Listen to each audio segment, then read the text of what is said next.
Dear Heavenly Father, we thank you for this day. Thank you, Lord, that we get a chance to continue learning today. We ask that, Lord, our lesson will go well.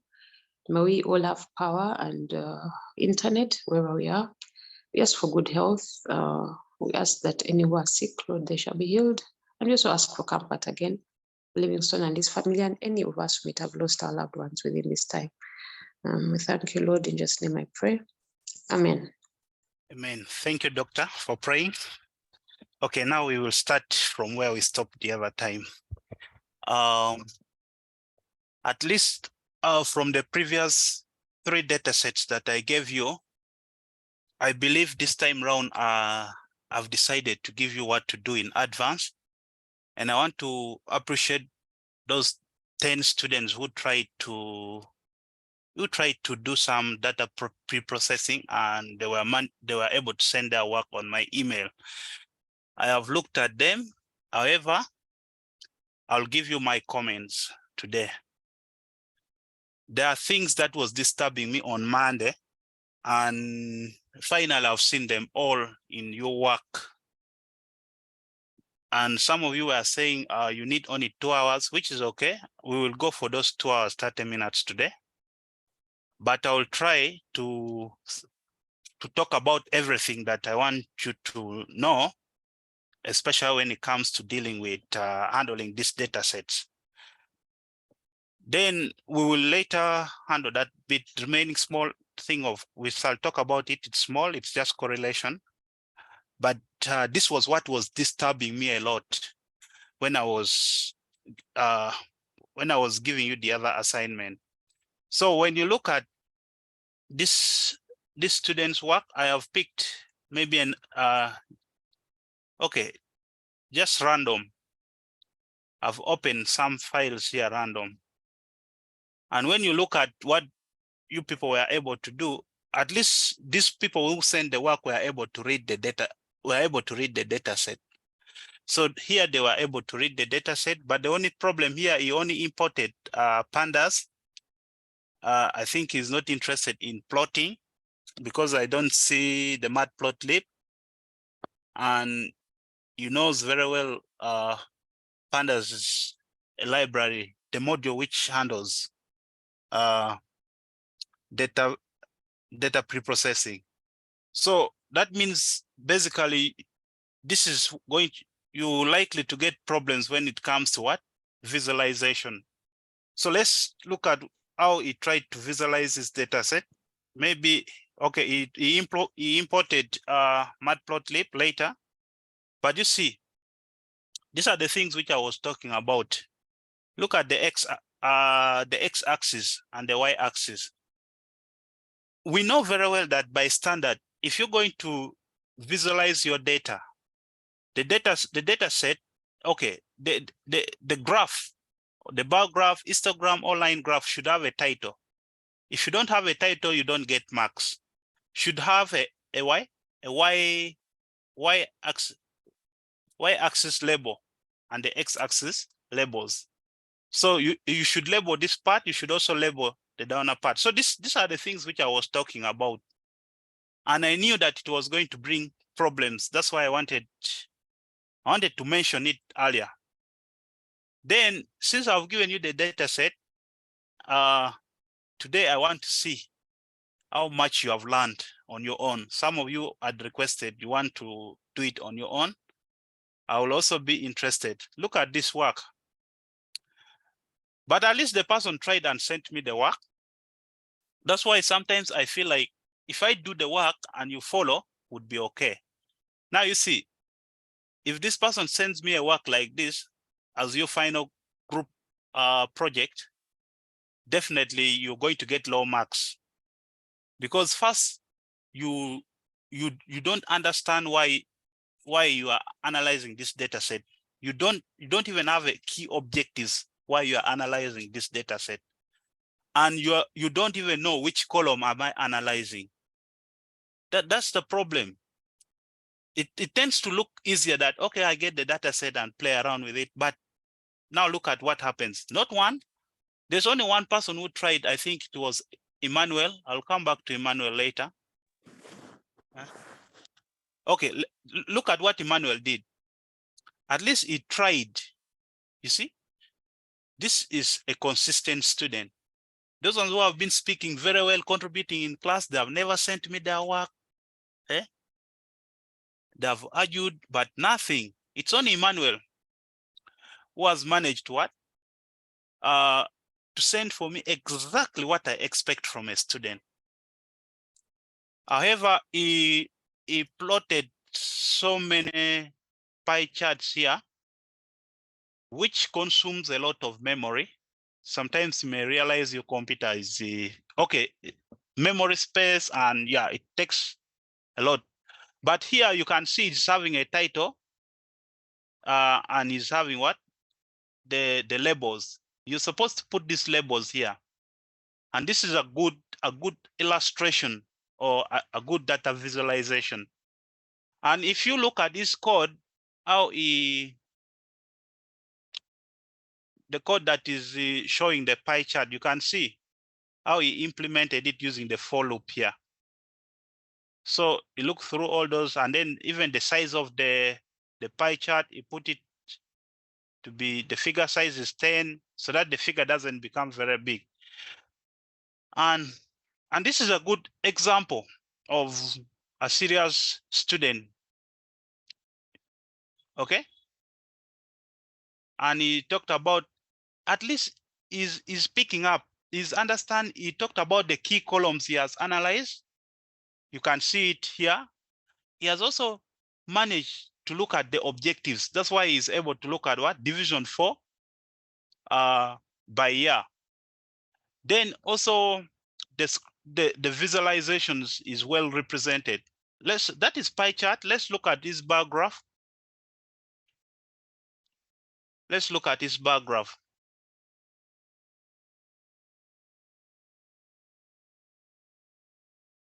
The only problem is that he visualized very many. This is where the problem comes in. This type of visualization. This is not good for representation. I don't know which. The objective here is to look at male by division. In such a scenario, you may opt to use a bar graph, would represent something much better. Pie chart, if you have so many columns that you referring to, it might not look good. Okay, like this is good. Yeah, this is a good one. But this is not good. You would rather use a bar graph in this, because clearly this doesn't show a good picture. Okay, and the line graph, it actually met my expectation. Now you can see the title is there, the y-axis is labeled, the x-axis is labeled. And this is his line graph. Very organized student, but you don't visualize very many like this. They consume a lot of memory, and yeah, you need just pick like 1 or 2, not very many. 1 or 2 pie chart, 2, but not very many like this. This is not relevant when there are many like that. Okay. And you see it's written this long script here for the other one of the AMA side for crime.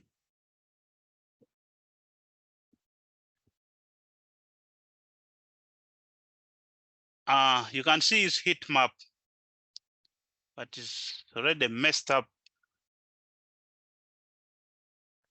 This is because of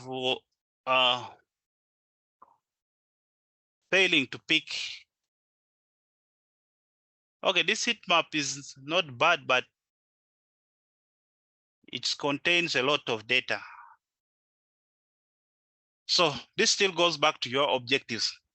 Now, Emmanuel, I think you've done a good job. So if you could meet me now physically on campus, you're going to be a good data scientist in analysis. Maybe there are a few things which you miss here is that how you, I don't know whether you looked at the statistical analysis, the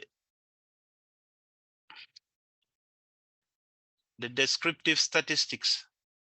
I don't know whether you've tried to look at, you calculated the mean, mode, because those are things that are much more important when representing your data. Okay, that is the student. Now, I just want you to listen to me. When you're going to analyze any data set, first, understand what are the key objectives. Okay? I'm just going to mention this in general because I was supposed to mention it the other time, but those are things that I felt was really, really necessary. Let me try to just write them down here so that you could pick them. Even when I'm going to analyze any data set with you. Of course, it takes time, but these are the most important thing. Then you will be able to show me your work. Then I look at it. For those ones who have done the work.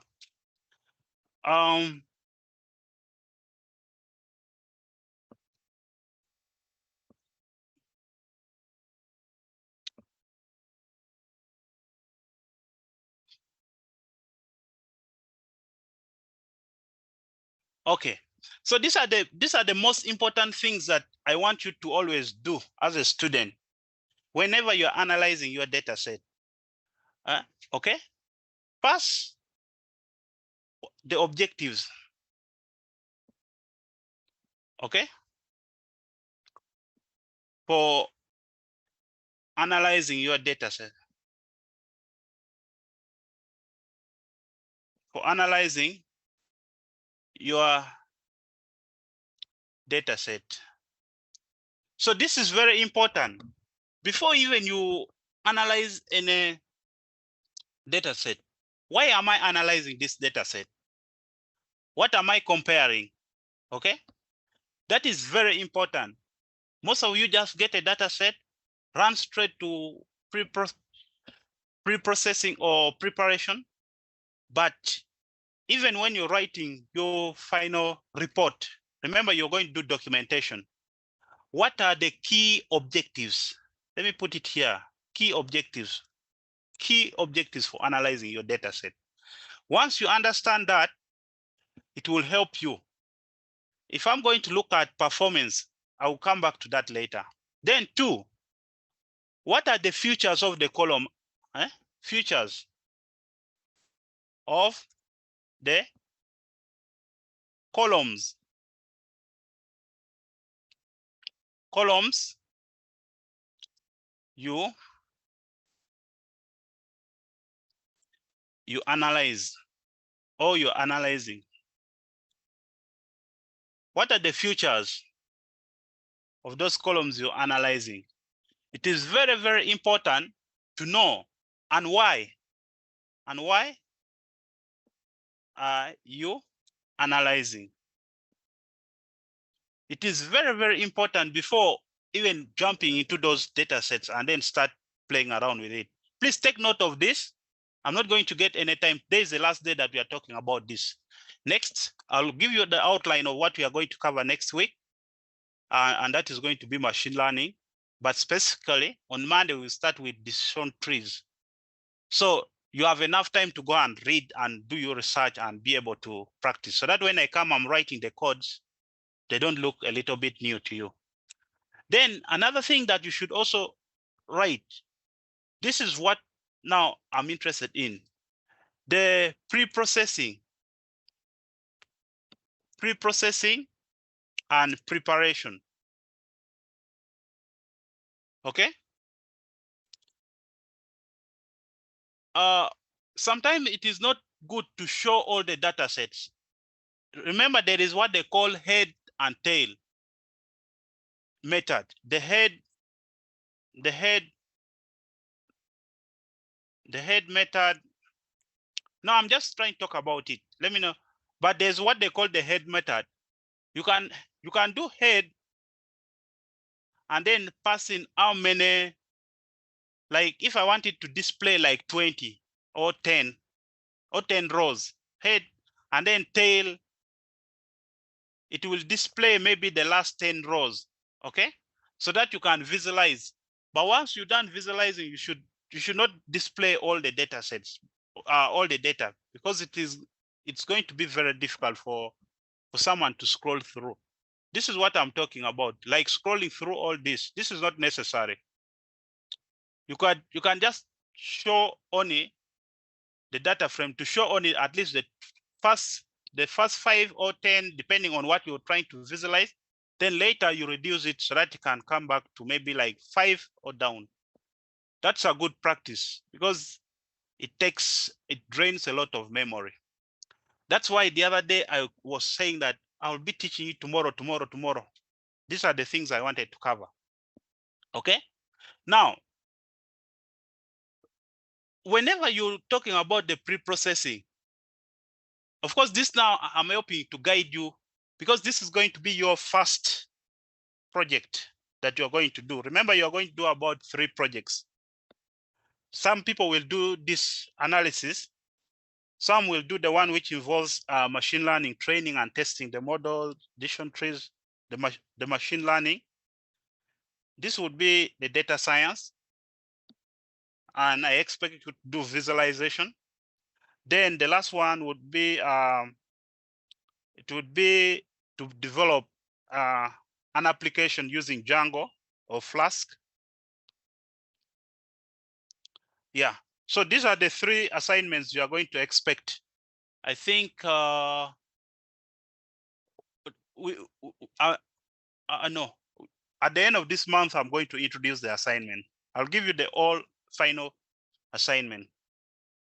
But now feel free, no getting databases or, okay, no getting data sets from Kaggle. No, the data sets all are going to be original. Because if the data sets are in Kaggle or gov. Or data.gov or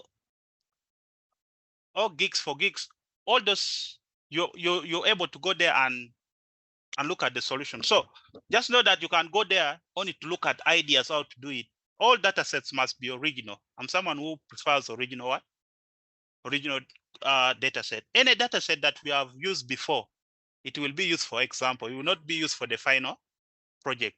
So that means it requires a lot of time to understand and do this work. Now, the pre-processing and preparation, you should also what? Talk about why have you used why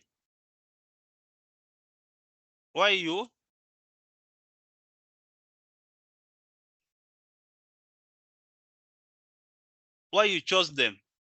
So if you're going to do cleaning, remove, drop columns, do what? Explain why, write a comment why you have used them. Okay, it's going to be easier because if I check, I don't know this, if I check Martha's work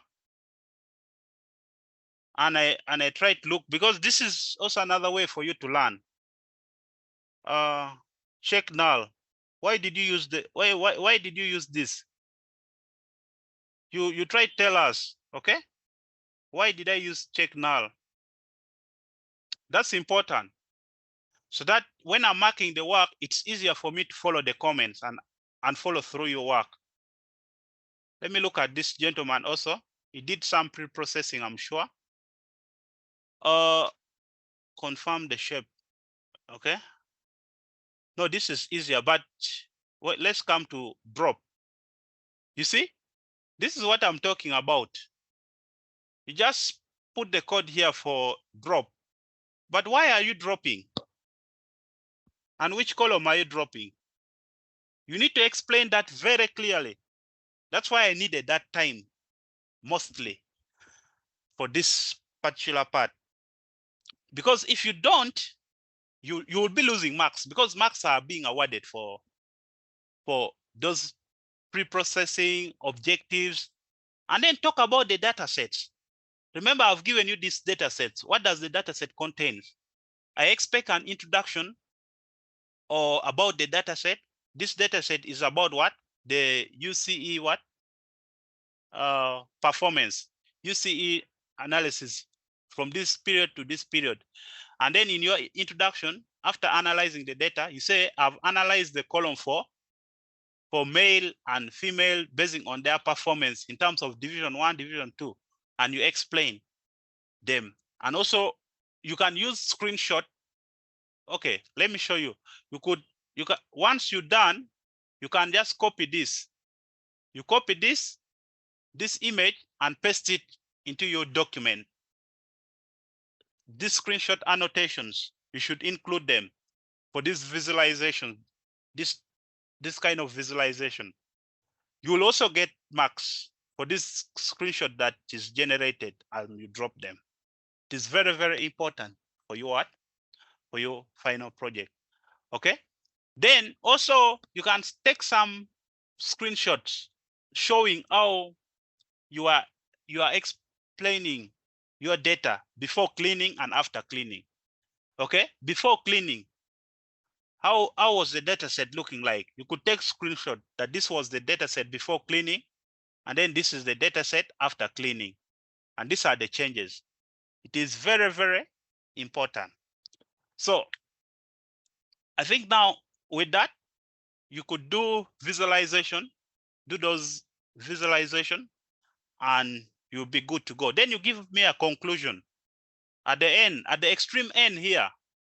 Okay, according to my analysis, I found that female students perform better than male students, basing on this, basing on the pie chart or what, or the bar graph. I'll just go and look at that conclusion and see. You will score a lot of marks for that. With all this said, I know I'm going now to handle Pandas correlation, which is just a small concept. And now I want to look at your work right now. When I look at your work, then I will now explain to you a little bit of descriptive statistic, inferential statistic, what it takes. And that would mark the end of this first part of the data science. Remember, data science, machine learning is also still under data science. But if you're handling it as a Python, as a programming language, data science tends to be on its own, machine learning tends to be on its own, AI, artificial intelligence also tends to be on its own. That's why you see the course units are in artificial intelligence, machine learning, and data science. That's how it's normally structured. Any question? I've explained all this. If there's anything you expect, please ask now.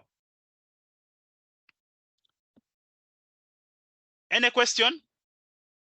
You better, because this is going to be your first assignment, better ask now. Because when you meet me on campus, I'll just be guiding you how you should, what you should do in order to, if you maybe have problems, I'll guide you throughout. So unmute and ask your question. Yeah. So I wanted to ask about how we handle imbalanced data, like data that is imbalanced within your data set. Before cleaning.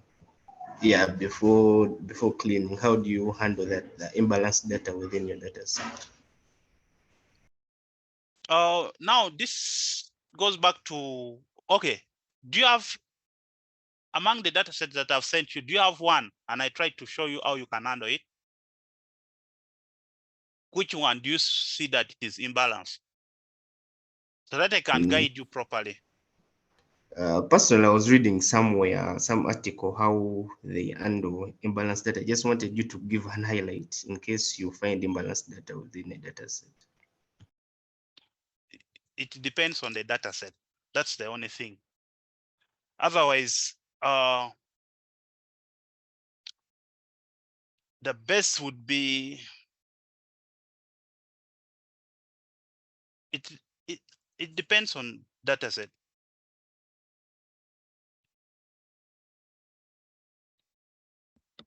So what were your findings? It depends on the data set. That's what I know. Because if the data set is not balanced, that means you have to drop certain columns. So basically, if you have a data set which is imbalanced, probably you could give it to me and I see how best you can approach that. Okay, I'll send it.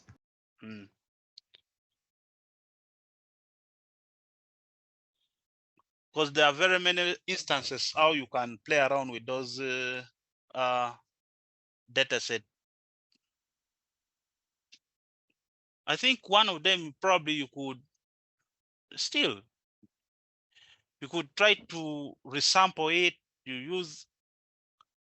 There are so many approaches. You can use even hybrid approach, try to combine them, but or you deal with weighing, but still depends on the data set.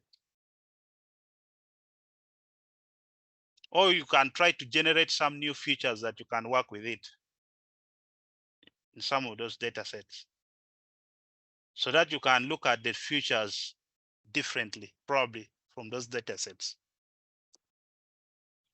But those are the other ways you could handle them. But maybe you resample it, you try to look at deal with probably in classes, but still all that general depends on the type of the data set that is in balance. Or you try to generate some new features with it. I think that should be able to answer that part. Any more question? Yes, sir. Good morning. I have a question on Yes. the UCE on the UCE data sets. There were very many let me say columns with non-values, right? So I was just asking now for, okay, like when I was trying to clean, there were some columns now, like the total candidates. There were 271 schools which didn't have the number of total like candidates, and they also didn't have the total division one, and they were completely, let me say, empty, like the whole school's like record was empty. And I was asking myself, do you just drop all these, let me say, 271 rows, and that usually would affect the accuracy of your work? So I was asking, like, how do you go around that? Like, do you just fill them in with zeros? But then also there are some school records that had some other values, but you wouldn't be so sure if they actually add up to the total candidates. So like, how do you handle such issues in your data set that has very many problems like that? That was my question. Yeah, thank you. All the data sets that you'll have will contain problems, and enough problems. The only way to handle such situations, sometimes you might want to fill in zero into those empty cells that are there. But you should also understand the implication of zero. When there's no data and you have put zero, sometimes it becomes very, very tricky how to deal with those. Okay, you can just fill in NA. NA means the data is not available. That is accepted. But okay, but in a situation where you put zero tends to change the meaning of data a lot. Like if you put zero, like in that data set where you say it is in that row where it is totally empty, okay, there are no data in it, right? Am I getting you right? yeah. And then you start adding zero. Division one, they have zero. Do you know you've changed the meaning of that data set when you add zero? Exactly. And that's very dangerous. That's why I was very saying dangerous. that, how do you handle on the accuracy? You just have to put NA. NA should accept, not available. Just look at how to implement. So also now, Yes, I have a question. For columns which have like numbers which are supposed to be calculated, when we put NA, won't it bring an error? Okay, let me give you how I would approach it if it was me. First, remember, I have explained to you how you're going to deal with pre-processing. You're going to the data set before and after. And then remember, when you're doing visualization, You can drop it. It's okay to drop it, but explain why you have dropped that row. Because if you have inconsistent data like that, it is going to be difficult for you to what? Analyze. So it's but explain it. Say this data set contains empty cells almost in all the columns. So the best, I dropped it. But when you have dropped it, you explain maybe it has affected, because I know that data set that you're talking about, schools, it's having even the columns, not the column headers. The column headers is having a lot of white spaces. And when you're trying to do some visualization, okay, I don't know, but you would experience some errors. So it's better, it is, okay, if you look at it carefully, it's having some white spaces after in the middle. So you need first to remove all those white spaces from the headers so that you do not go into some of those errors. And then two, when you look at some columns tend to, if there's others are unnamed, I don't know if it was in the data set for, is it for crime? You find some columns are not named or unnamed, something like that. You can also try to rename them. That is another thing that you can apply. Any more question? Oh, I've not yet Yes, answered you. Yes, sir. I have also a Yes, I have a question. question. Yes. Okay, Sir. like in the data set, done for UCE, then the column for the school, okay, to contain only the school names, but there I think there's some kind of wrong data or wrong format whereby some cells they're having both the school name plus the address. So yes, it's very good to drop, but I think one of the times we have to address that issue. So I try to look for a way whereby I can only get the school names from the addresses, such that I turn a new data frame whereby it only contains the school names without those addresses. But there I failed to find a way. Then for another one, it was about for this crime, for the crime. Yes, some columns were unnamed, but if you look in is it record number or row number 2?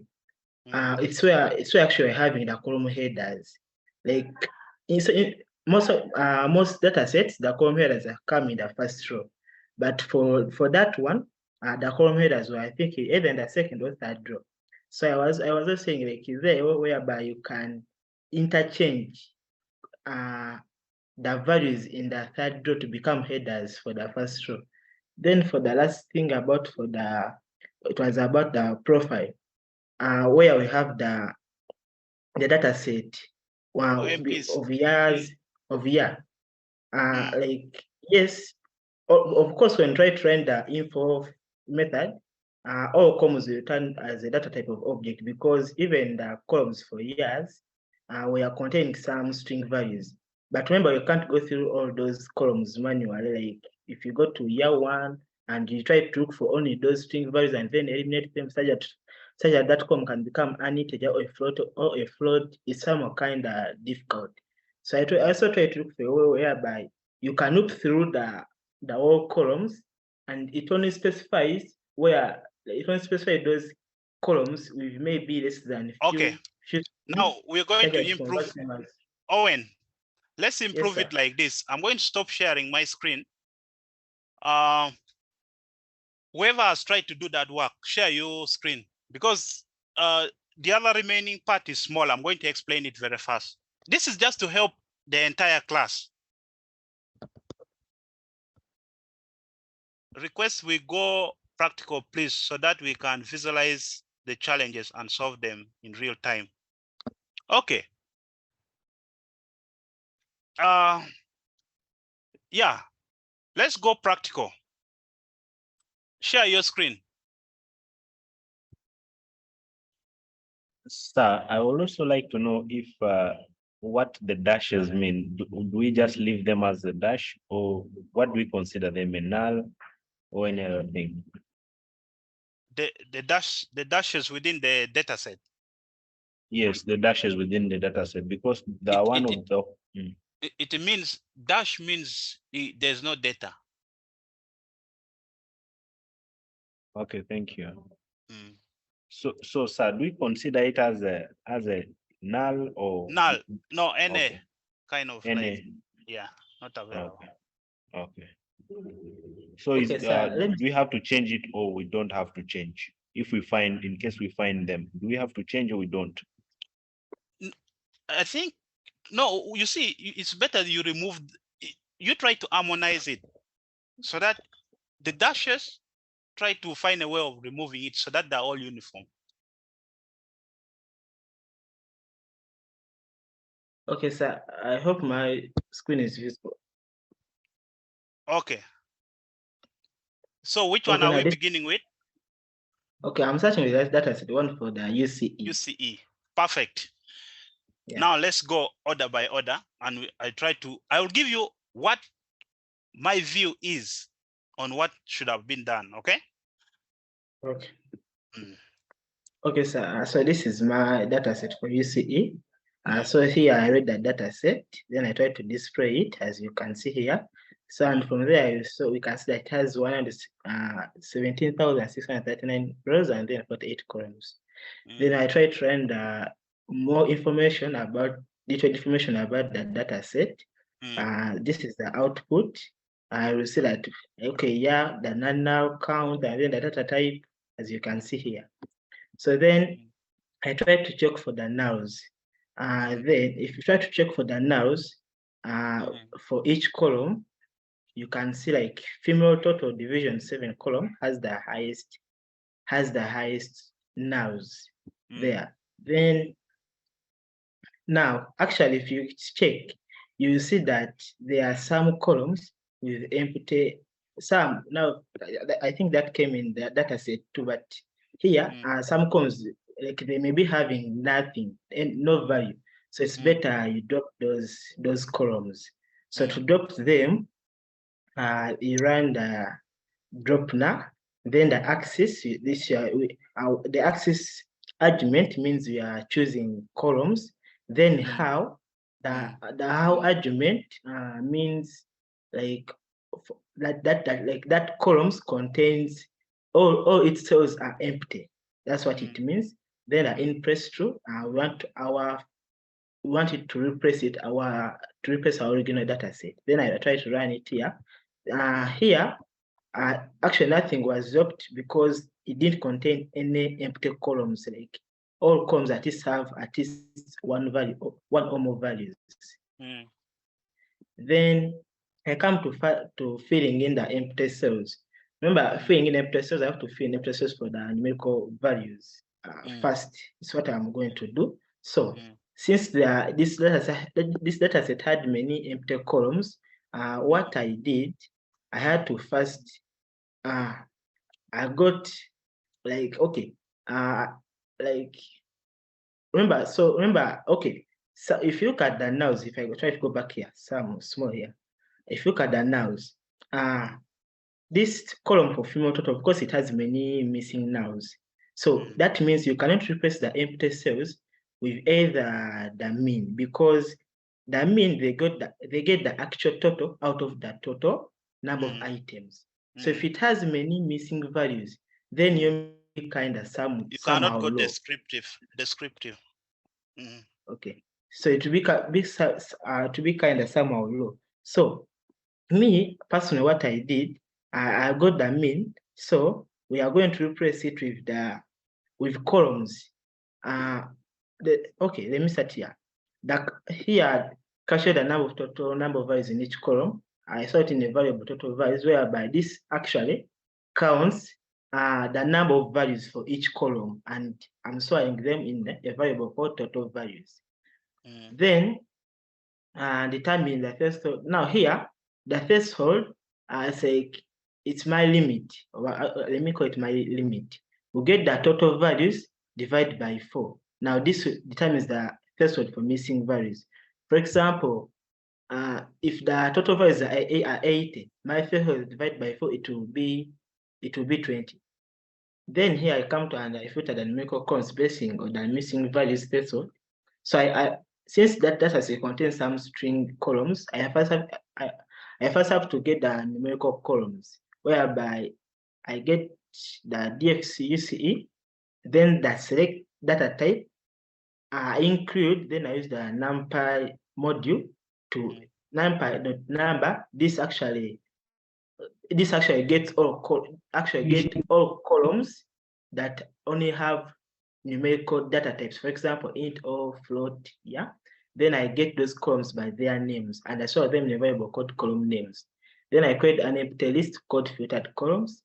Then for column in numerical columns, remember these numerical columns, it only contains only numerical columns in the data set. So if missing values, like if when you calculate, if we have to calculate the missing values in that particular column. That's how we calculate it. Is now then the sum. We calculate the missing values in that particular column. Then if missing values are less than the threshold, that means, for example, if I have 16 missing values, and that means they will be less than the 20 I talked about. We append that column in this filtered column. Why? Because I want to replace some empty cells with either the mode, the mean, or the median. So that means you have gone descriptive. So let me explain that part. That part, what you're trying to do is you're implementing a descriptive statistic where you fill in using what? The mean, mode, and median. So you're using the median. So that part is called descriptive what? Statistic. Then there's also what they call inferential statistic, which deal with the probability and regression classification. So whenever you're doing this, you're implementing now one aspect of descriptive statistics, which is very good. I just want people to know that it is important to use that descriptive statistic, which is implementing here. So this concept here is all about descriptive statistics. So you go. So that means because this threshold, like for example, I said for example it is 20.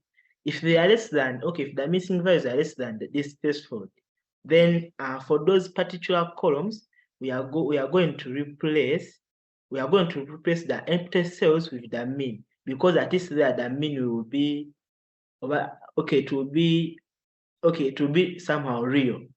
It won't be having some, maybe, because if you try to use in columns whereby it has many empty cells and then you try to replace with the mean, then your mean may be somewhere close to 0 because many cells are empty and therefore your total will be less. So then I get the mean for those columns which I have in my filtered column. Then I first went on to print out those columns, the means for those columns. By here, most of the columns will be displayed. So as you can see, that will be, then I get the mean and I insert it in I fill in those empty cells with the column mean. But remember, this is actually only working for those filtered columns whose missing values are with somehow less than few missing values. Then, but that doesn't identically mean that all the empty cells have been catered for. So if you try to come back and I show you here the total number of nulls here, as you can see here, the updated number of nulls, most of them now will be gone. Then we shall be remaining with some few here down, total division, because these ones are having more missing values. Then I went on again for those. Now here I got for those in between a quarter of the total values to 3/4 of the total values. Why? Then for this case, I'm gonna use the mode. I'm using the mode because for example, here most of the averages, most of the values most of the missing values, they are somehow equal to the values that are entered in the column. So that means there are somehow a good number of values. So here I'm going to use the mode because I want to replace now for those particular columns with the highest number in that column. I want the empty cells to be having the same number as the to have a value which is the highest in that particular column. That's why I use a threshold for the lower threshold and then the upper threshold. Then here it is a quarter of the total values. The upper is 3/4 of the total values. Then I still use the filtered columns. I look through my numerical columns again. Then the missing values for Okay, the you go. You particular can explain all that code line by line. It is practically not going to be Yeah. possible with the time. So now. this is now the mode for those particular columns. Then I try to fill in the mode for the empty cells. But Okay, still, scroll. yes. But Scroll, still there scroll. will be some missing nulls. As you see here, there will be some missing nulls because not all of them will be catered for. Now, for the rest of the empty cells, I replace them with the median because they are having many empty cells, meaning I want to get the highest and then I want to get for the values inside there, we Owen. get the median, then Owen. we replace the, yes, sir. Owen, let me ask you one simple question. What is your objective in this particular analysis? What are you looking at? Which columns are you interested in so far? Okay, most the dataset contain mostly numerical columns. So my emphasis here was filling in the empty cells, but I didn't want to fill in with only one unique value. So that's why I tried to go more deeper of the mode and median and then the median. You tried to go descriptive. So did you try to visualize anything? Probably I would try to help because I want to help the whole class. We are not here to understand the code because people can implement it in a different way. Okay, there I went. As you can see, after filling the empty cells, I went beyond the school. Then I have to fill in the empty cell in that school column. There I use the filling method. This actually replaces the empty cell with the previous 9 value in that column. So with that, the school column was actually also filled, as you can see here. So here, it was actually also, so that means my data set has no nulls. So there I'm good to go. Then to check for the wrong data and wrong formats, I displayed the unique function. From there, what I saw, most of the columns are okay. It was only the school column having this is what I was talking about. Like it was having some cells were having a school name plus the address. So there I tried to look for it, but I got an error. Then I tried to find the duplicates. I dropped them. Then I tried to do some data visualization of a histogram just for a year, column year. Then this is what I got. Okay, stop there on the histogram. So on the histogram, always make sure the x-axis, like it's supposed to be label, supposed to be here. You pass in some argument for what? For labeling the axis, okay? The title also, you should check it out online. Then scroll down. Like so far, that's what this was just for the correlation. Okay. Thank you. That's what I have. Okay. Now, to any other person who tried, probably one person, then I tried to show you how you would have approached it. I will give you the approach because once you understand the objectives, it's much easier. You all know how UCE results are being analyzed. Do you know that? The first step is to go to, because this is a Ugandan context. Any other person before probably I share my screen? Okay. Now what you do on that particular data set, we are going to try, I'll try to, because you already know how to load the data set and others. What you would have done is to get the objectives of how you're going to analyze your data.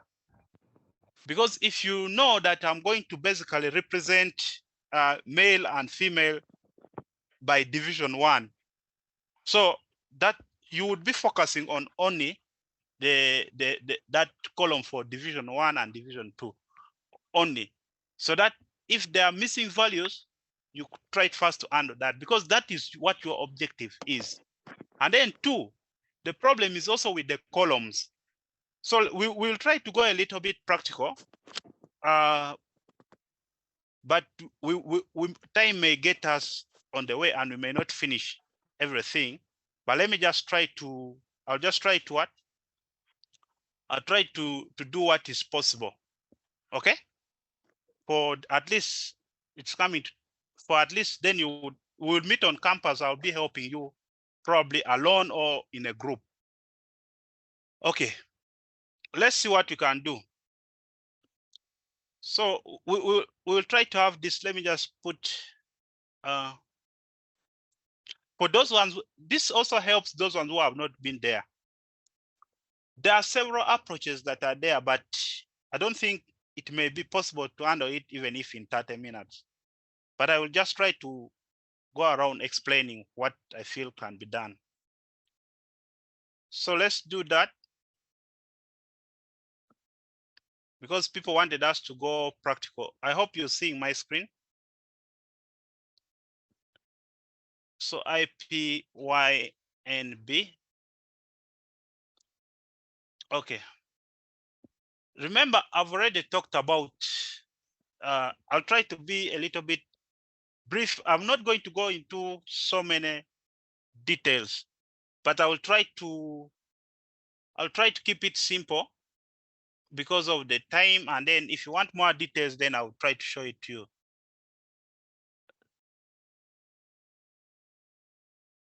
People are saying, let's not mind the time for today. No, we are going to mind the time. You people are confusing me. Let's mind the time. You're confusing me. We are going to mind the time because other people say this. You can't learn this thing on your own. What you need from me is the guidance which I've already given you. You need to understand what is the key objectives, why I'm analyzing the data, and then the key features and why have I used them. And then if you're working in groups, try to make sure that that each and everyone comment. Like if I'm the one handling, this is going to be like if I'm the one handling this part, I say by Jeff.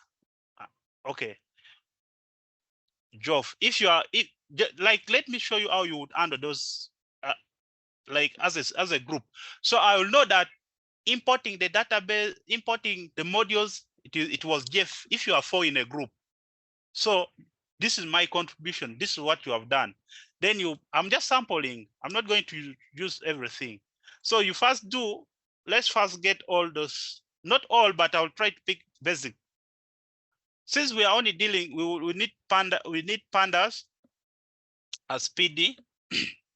Then we also need, I'm not going to import all, NumPy as NP.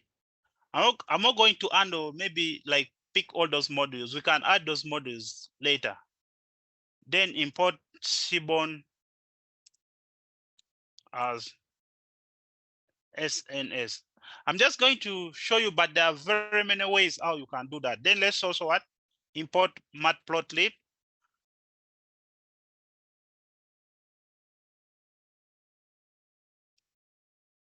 .pylt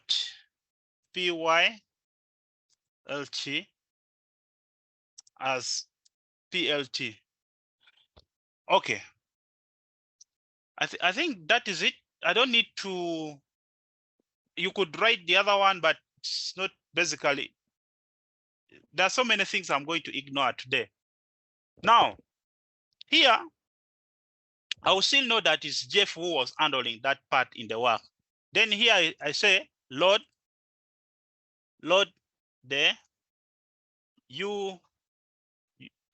UCE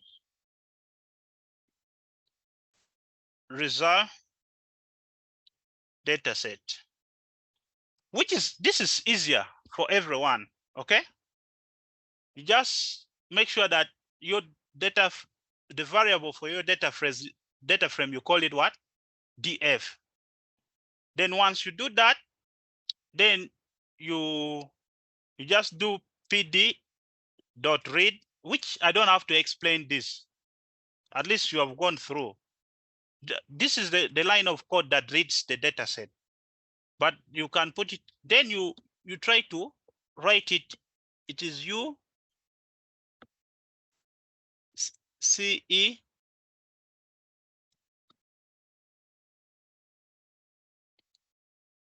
by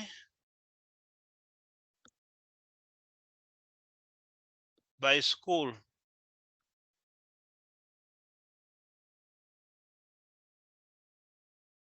I think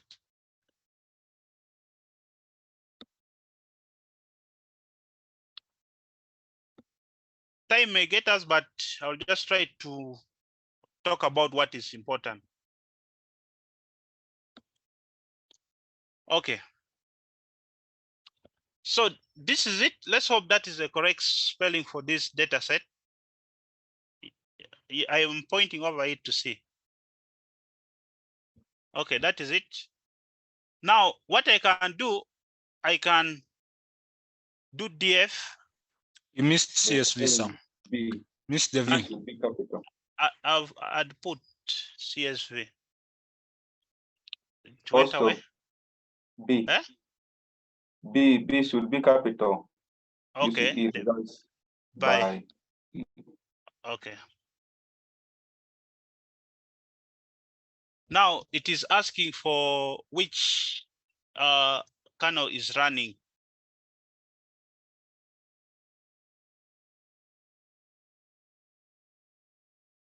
Oh, is it?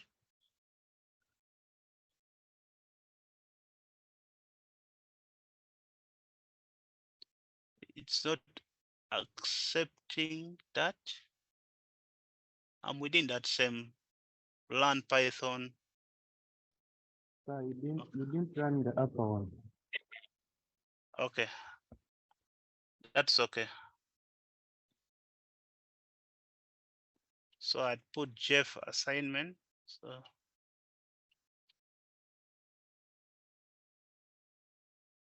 let's first run this upper one.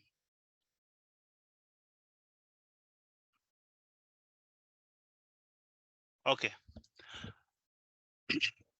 Basically, what you would do first is to try to just make sure you're able to load the data set. First step, I don't want to explain a lot of things because you can come up with so many explanation on how to what. Now, I have explained to you, you can pick a screenshot of this and you say, this is a data set before cleaning. Now try to understand what I'm expecting from you. This is the data set before cleaning. Then you can just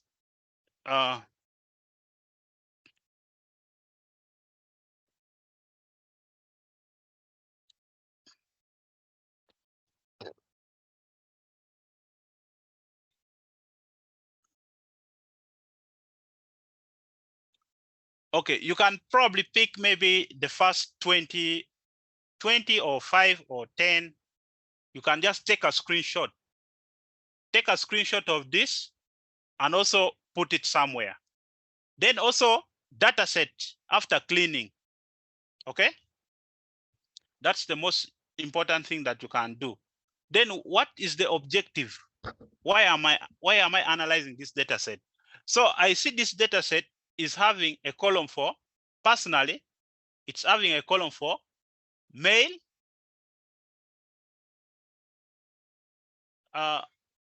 total male, division 1, total male, division 2, and then total number of candidate per school.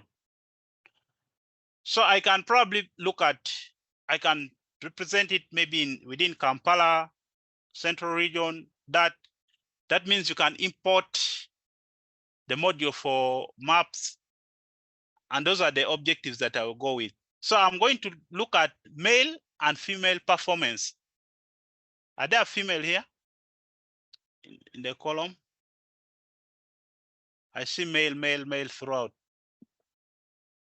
Those ones who have interacted, oh, there are some hidden data sets here. So female should be there, right? Yeah. Okay. So that means I will only try to represent male and percentage of male performance, maybe in terms of division 1 or 2. I'll pick maybe 1 or 2 columns that I can work with. So if you want to show your data set, you could use also like df.head. Just excuse me because we might move a little bit now faster. Now this means you want to display the first 20 column heads. Okay, the column only 20 will display only the first 20 rows. Okay, that's what that can do. Then you can probably just have a glance of how your data looks like, but briefly. Then another thing that you could do, you try to look at the shapes. Those ones are easier. Okay, checking the shapes, those ones are easier. You check for shape. Let me just do it for simplicity. It would help you also probably. So this helps you just to check shape of your data to know how many columns are there. So the shape then you explain. Maybe this is what I'm interested in. Helps to determine number of rows and columns. Now, let's say Owen is the one going to handle this part. Now you comment and say handled by Owen. Now I would know when I am marking, I would know, okay, Owen contributed in this part. The first part was, this part was Jeff. Okay. Then Owen is the one who handled this part. Okay. So even when I'm giving marks, even if it is a group work, because this is where the first assignment comes in, even if it is a group work, that is what I will focus on. So I will know that Owen did. I'm just using this for demonstration. Then shape. Now it is important you go and explain that in this data set, in the introduction, it contains 17,639 rows and 48 columns. Make sure you explain this in your introduction. That is also another good thing. Okay. Then I don't want to go through other long ways of writing this. If you check, there's another long method that you can use to check the total rows, columns, if you want to go advanced with the advanced code. Now, preparation, pre-processing, preparation,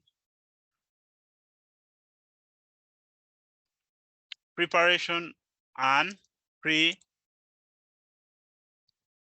pre-processing, or data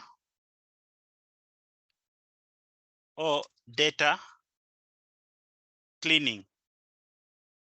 Now, when you understand the nature of your data, first you first look at the columns. I told you that sometimes you may find, depending on the problems you keep getting along the way, it's how you continue looking at it. It is always important first to know the columns.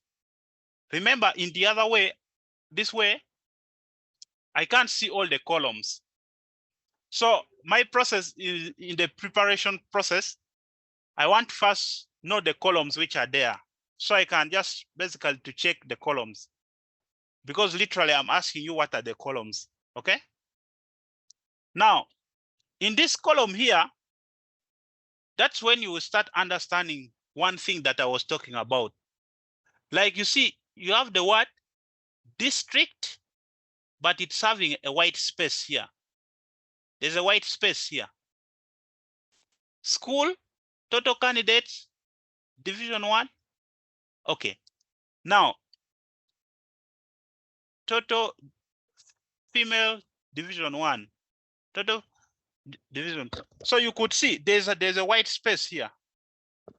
Now, you can now start explaining from here in your preparation that during the preparation, I found that there are trailing spaces or white spaces here in the column headings. So your first step was to make sure that I remove the spaces after and before. I'm just trying to show it to you based on how you see the data set. Okay. So we can now first go ahead and remove it, and then later this is before. And you say this is the data set before removing the white trailing white spaces. Now, then you can say, you can write another code. This was before, then after, when you have removed the trailing spaces, and you can identify them, like maybe the way I've seen it in district and others. You can keep identifying it, but you can say removing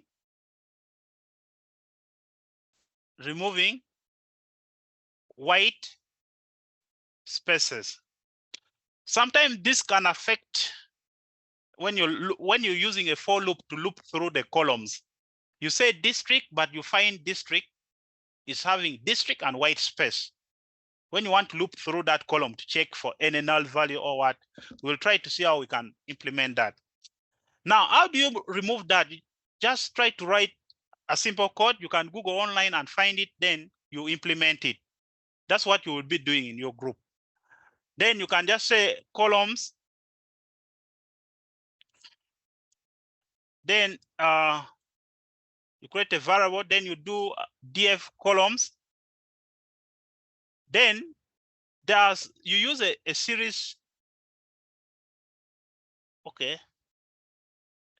Hold on. You just use a series method. You do columns dot. You just try to Google it online, but you understand that this code helps you to remove the white space.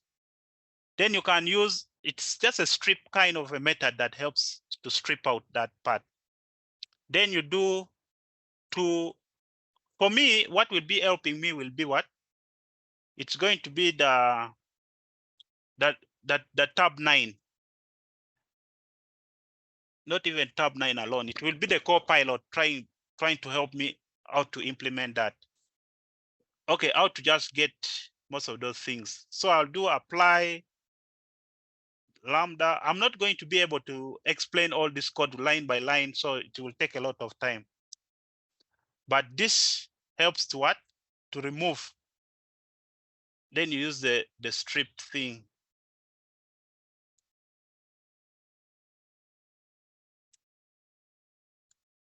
Okay. Supposed to be a dot. Okay.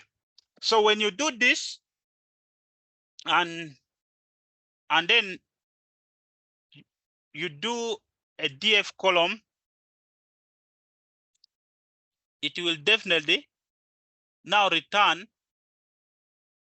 when the white, just look at this. The other one was before. Look at district now. District, and then look at this district before. It had some white spaces after. So this is going to be one thing. This was before, this is after removing the white space. Definitely, I would be comfortable and share with you the marks. Okay. Now maybe, okay. So maybe Owen is the one who handled that. Let's probably look at another person, Elisha, handling this part. Like you guys are 4 in a group. Just so handled by Elisha.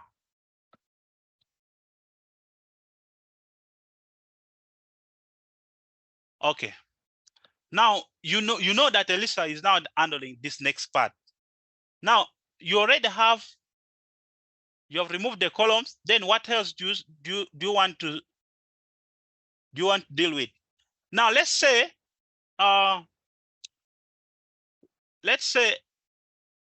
if I leave my columns like this, with this, sometimes you might get kind of an error. We can use probably a snake case way of renaming the column, so that all of them, where there's a dash here, you can just use an underscore, so that it's kind of like a one-word thing. So you can also implement that. Okay. Now you replace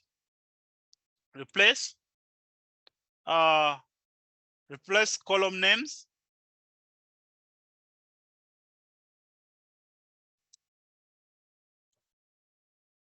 with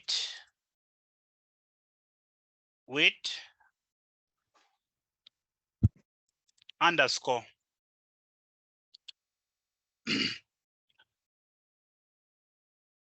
Okay, this may not affect so much, but sometimes you may find issues. So it's better to replace them with underscores. Then you now write the code that can do that. So the code is going to be df columns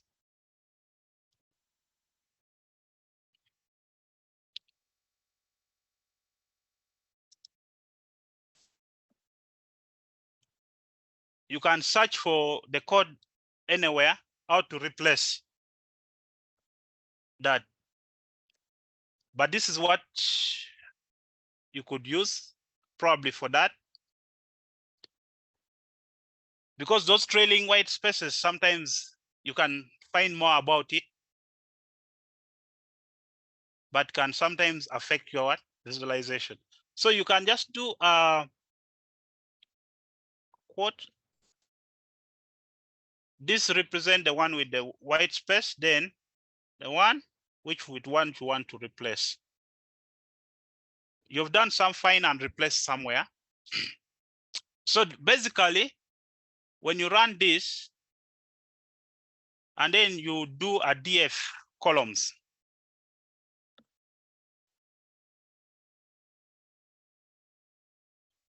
df.columns, then you run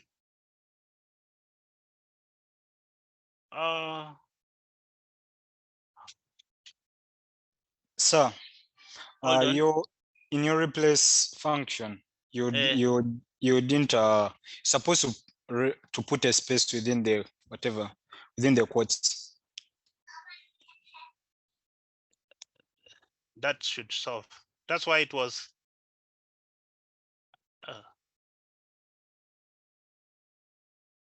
it's not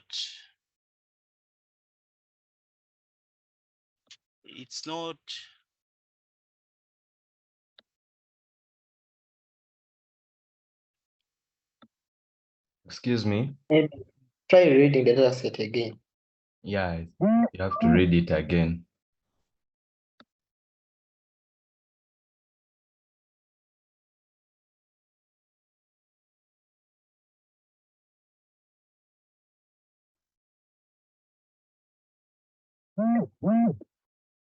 okay. I think that solved that. But you would always try to experience this kind of problems, but you would be able to go along it. So now this is much more better because you can easily get exactly that column. Okay. Now let's go to another thing that I feel you would do. Now you can try to check the info.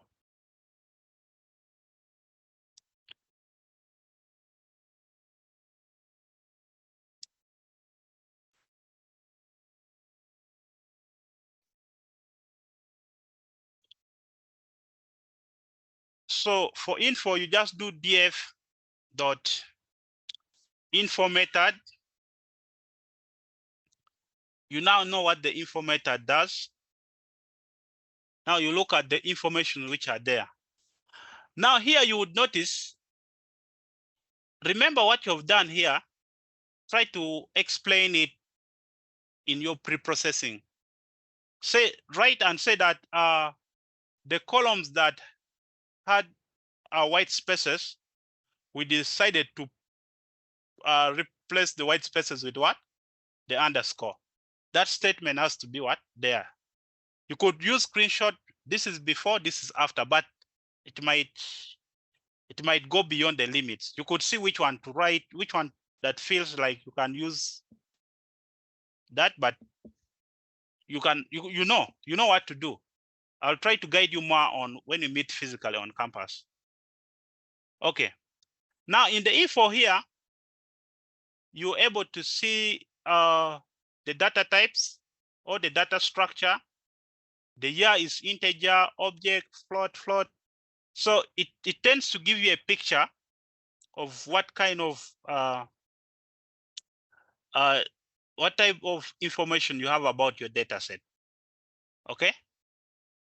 Now the next step that I would wish you to do is to try to deal with duplicates.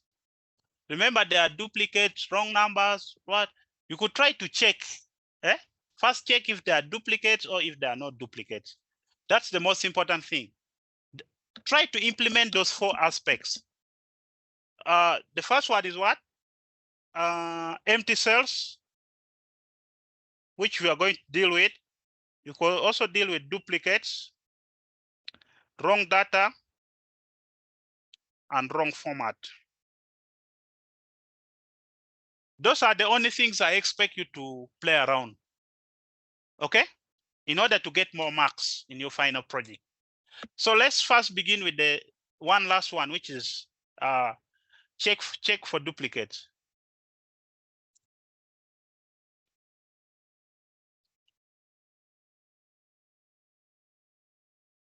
Now, we are just handling the cleaning process in no particular order. We're just checking duplicates, wrong format, just like that. But at least you have a picture of what I expect from you. Now, maybe Martha is the one handling this part. So Martha is the one handling. I would definitely know that this part is handled by Martha. Martha was the one who did the what? The checking for duplicates. So there are several ways how you could check for duplicates. You could even write a for loop to check for duplicates in all those columns or rows. I found this much more effective when I use the for loop compared to the other method which I gave you before. So for, then you can just try to say is duplicate in. So in our df, then you check for what? Duplicated.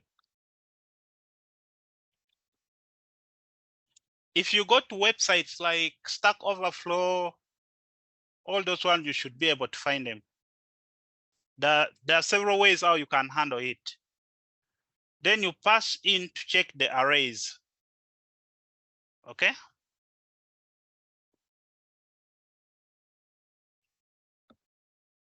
Then you use a condition.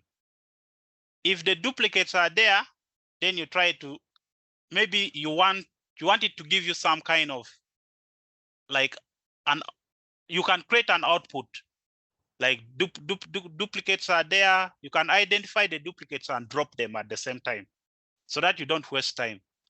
So that means here, check for duplicates and drop them. So you also do that to make it much easier. So if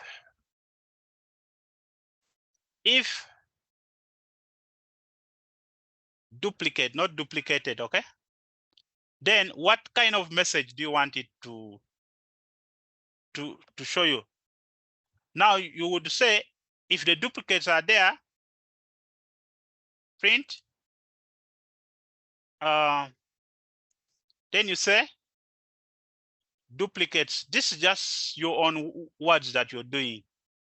You have identified the duplicates identified, and dropped. And then this is the code that drops the duplicates. Then drop underscore duplicates. Then you use the in place method. Okay.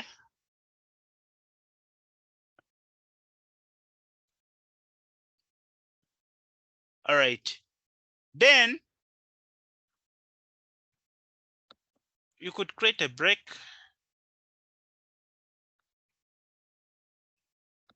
Then else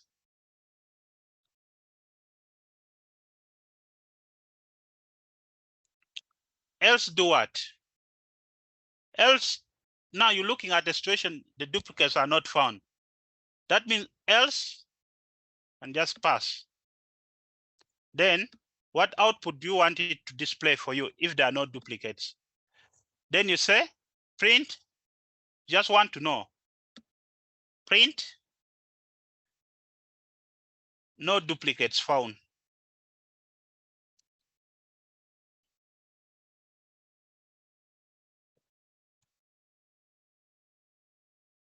Then you do a df for the entire data set.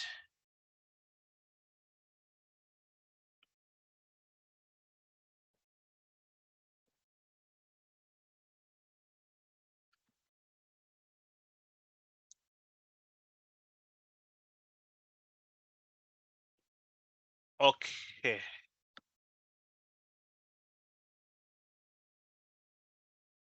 So let's check this. Nothing is complaining in our problem here. Should be able to work. When you run,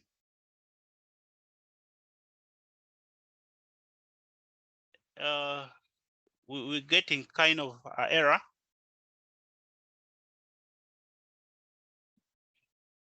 Which is in line 3.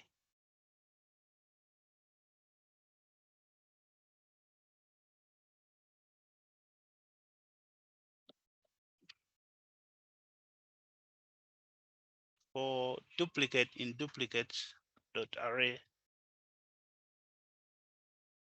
if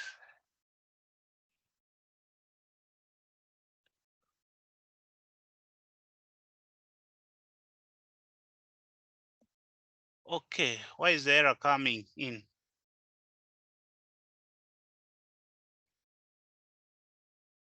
Why is the error coming in?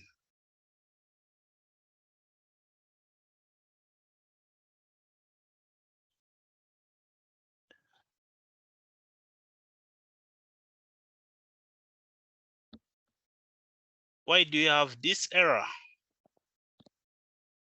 Series object has no attributes array.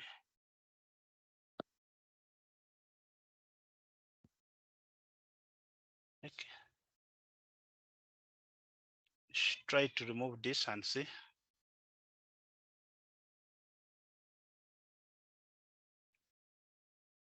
Okay. So just that can help fix that problem. Now you know that there are no duplicates found in all those columns. It is important to learn how to work with errors as a programmer. So this is the code that can help you do that. Every time you run into an error, don't get scared. You'll fix that yourself. Okay. I hope you've captured that and you've tried it out. It should work for you. So now you know very well that you don't have duplicates. Now you can check for null or none values in your data set. That's a good thing that you can do. Check for null and none values in the data set. Okay, so you just do is null. Df dot is null dot if there is any, then run. Oh,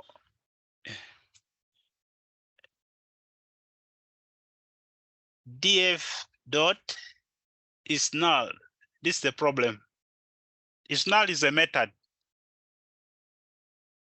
Okay. Now from here, I can easily tell you that wherever you see that, of course, here it shows you that they are duplicate. They're what? They're null values. The way you can see it from there. So you now know that they are null values. In which column? In year, it's false. In school, it is true. This is where you find where the null values are. If it is there, it's true. So in this total, it shows you the column where they are. Now, if you have this kind of null value, that means you could also try to look at the number of the rows that are null. Okay. The number of rows that are null or in the column. You could try to compute and look at all those total number, because here, just like the way Owen was trying to do it, but you could implement that also. Don't write very many long codes. So just try to make sure you write simple code that can help you do what you need. So you check for number of rows that are null in columns, okay? Just look at the number of rows, because right now you don't know exactly the number of rows that contain that. So let's see what we can do with that. So you check for the number. I hope I'm not losing anyone, because I've decided to write this, but you could bear with me. But I don't know. I don't think we will. Let me just do probably the old thing and then try to see, because we might not finish. It's a long thing, something that you are given to do it for like 2 weeks. I'm trying to do it in 2 hours. So don't expect me to cover, but I will try to talk about everything. Okay, so let's try to see. Check for the number of. You will proceed. You can meet me on campus. I will guide you. I can hold your hands and we code together, and you understand all this the way you're trying to pick it right now in class. So check for number of rows that are null. So now number of rows that are null. So let's try to write some simple code. So you could say null, just any variable, null row. Then you check it throughout your data frame, okay? To count, to just give you the total of all those rows that have what? Null values, because the data set is big. Okay, so you could do df dot is null method.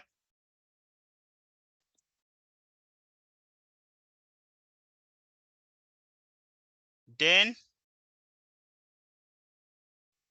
any method, and then you pass in to check what? Axis.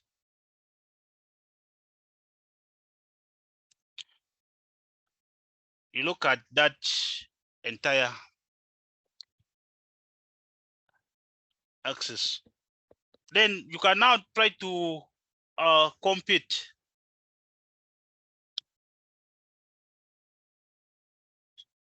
So before competition, so you just try to write in a,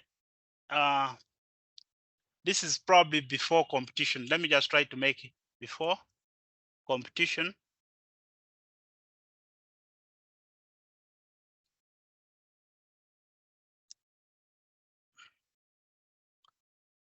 Okay.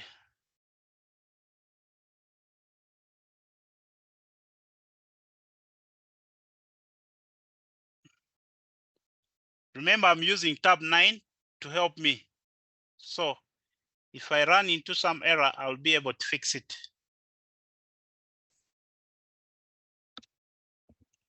Let's see.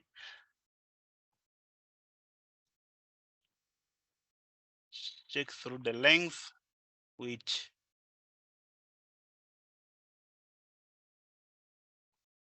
I think this might help me get into an error. Let's try to change it to our variable null row dot axis.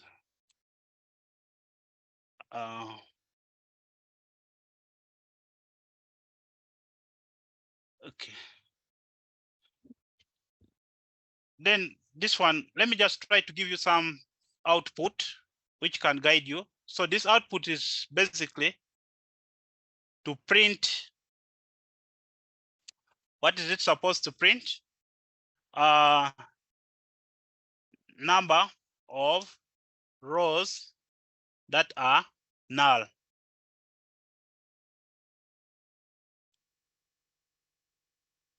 Okay. Numbers of rows that are null values. Okay, so could do this separate to get, let it return the other string, which is before competition. So let's try to concatenate with a string before competition. Yeah. And then I close the bracket one more time, fix that error, should be. So this would just try to show us number of rows that are null values. We just want to know the number of rows. Okay. So the number of rows that are null is 14,511. So now, if you try to remove rows with school names, then how can that be? Rows without school names. Are there rows without school names? Probably we could check out on that. Yeah, there's one row without a school name. Yeah. So what we do is we try to what? Drop that out. Do you think that can be better? Yes. Okay. Because if we don't have the school name, what it implies here is that logically that data is hanging in space. So let's try to do that and see what could happen. So you just comment here and say remove rows without school names. Then also to remind you guys, in case I don't finish this, I'll finish it in a pre-recorded class, upload it, and you check it up. I'll do it all. For only this data set, there are the other two, you try it and send it on my email. That would be your assignment for this week. But I'll tell you, I'll try to finish all this solution and have it as a pre-recorded class and you check it out. I think that would help stop the worry. Okay? At least you would have seen how I've done it. then it helps to implement with others and even like that. So I will try to do that for you, for your benefit. Okay, so let's try to drop that. I'll have a pre-recorded class for only this data set to complete all with the data visualization. You go and learn at your free time. Then if you meet me, I can now explain the code to you one by one if you don't understand, or you could copy this code, paste it in BAD or in ChatGPT. It will explain to you. You don't need to give us a lot of stress with this AI era. Okay. So you could try to trash to none, and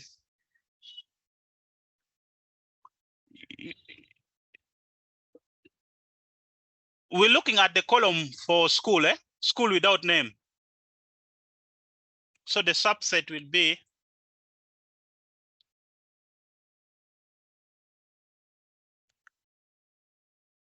okay, it is going to be in the school.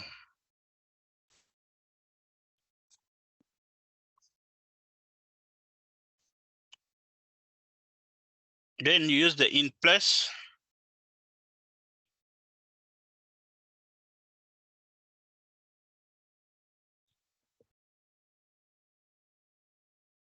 Okay.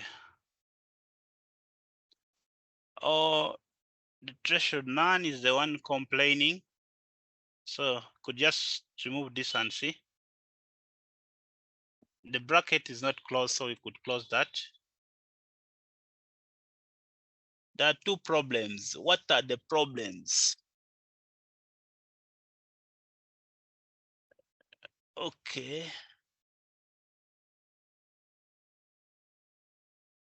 Okay.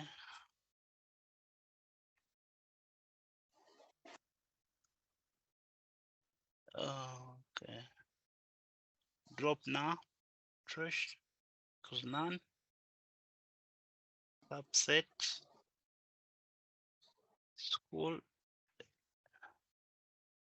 Okay. I think this should solve that problem.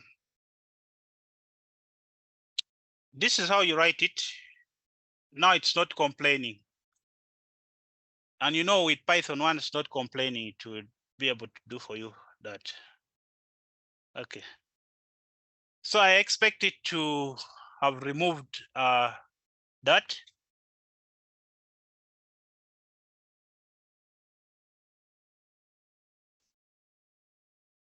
So let's try to look at the total. I don't want to check this data set again because I've already looked at it on several. Let me try to just display it for you. At least I've interacted with the data set and I've tried to work on it. That means I can try to show you the data set once again.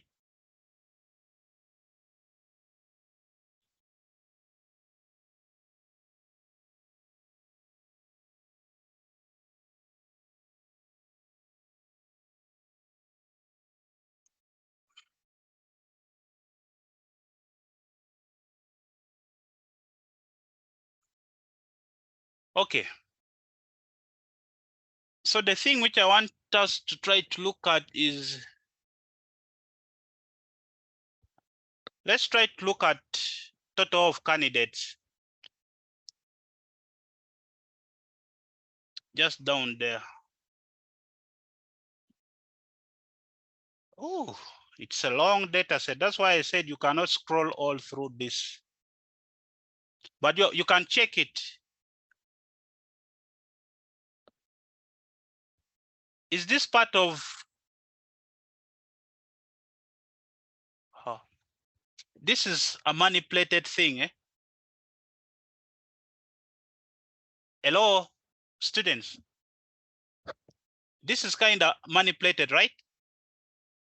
I'm just scrolling and I run into this, which is supposed to be, this is a string. Did they mean like it was 55? Okay, we shall come back to this. Take note of that. Take note of that. Do you all have the same thing in your data set? Row 18, row 1185. Are you able to see this? Hello? Okay. If you're not there, then I'll just keep scrolling. Oh, there's another thing here. That is another stuff which we have to deal with. It is also in what? 15.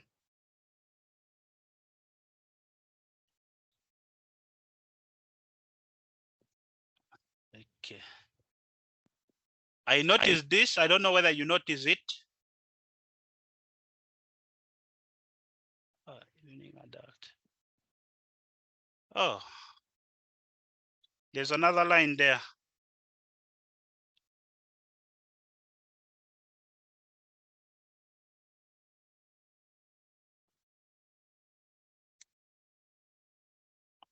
Oh, so the total here should have been here and this should have been here.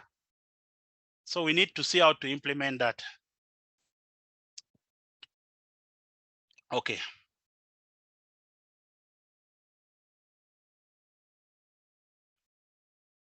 Let's look at another data. Oh, same here.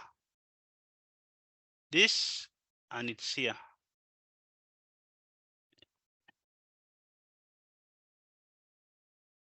Vocational, this. So we need to write a code that can bless vocational, that can return this here and then return this side. I don't know whether it will affect. Yeah. Okay. I hope you all saw this also in your School of Science and Technology. The total number is 94. Okay. Nice. It's important you scroll through your data set and check. I'm just trying to show you this for purposes of learning. Camel High School, same thing.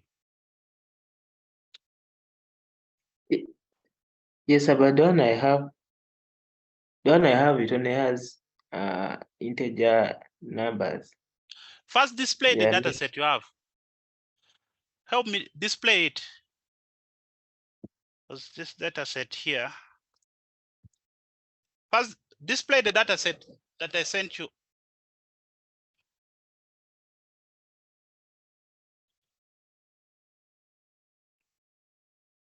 Could Yeah, that, this that one could we be, have.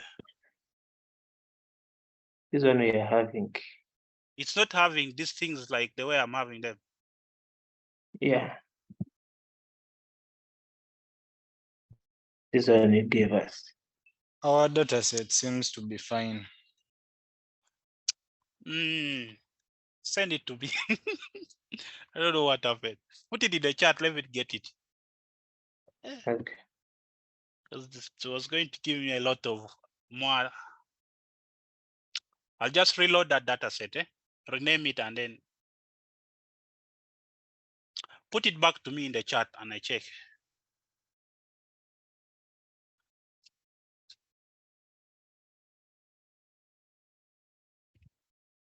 Okay, since we are going to have a pre-recorded kind of a class, send me that data set. But now I'll just explain the other part because I'm going to do this using what? I'm going to do this using a pre-recorded class. Let me try to explain what I feel could be done so that you also try it.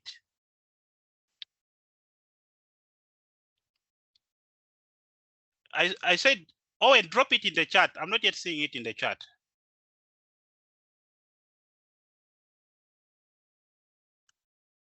Okay. It's coming, sir. Oh, it's coming, eh? Now let me try to tell you what you should do.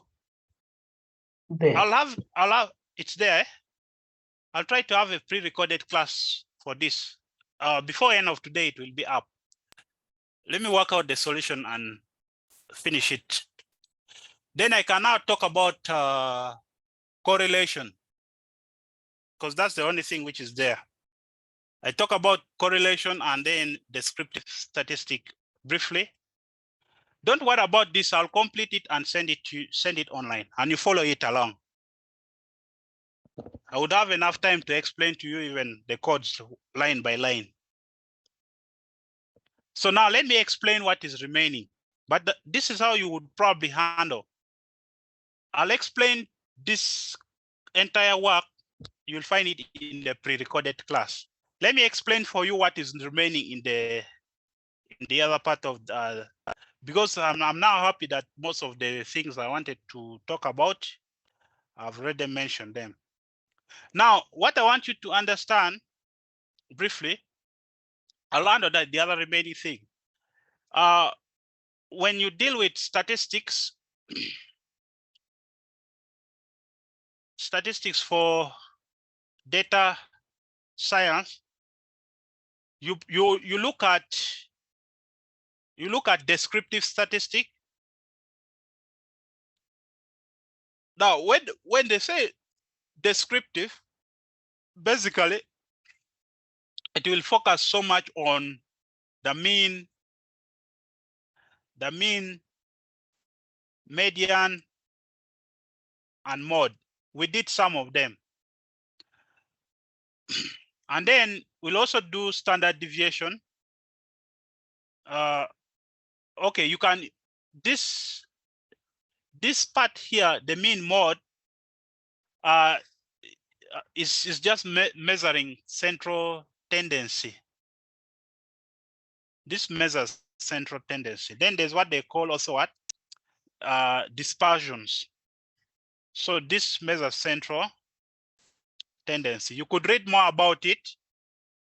If you have time in the afternoon, you could share that tendency.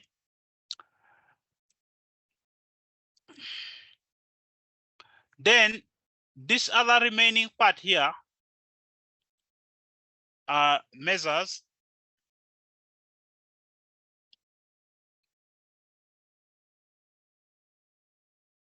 central tendency. Then this measures it measures dispersions. Now that is the what? The descriptive statistics. Then there's also a bit of probability, which you will find it a lot. It's also, you know, most computer program things are having so many concepts of probability. Then you also have what we call inferential. Inferential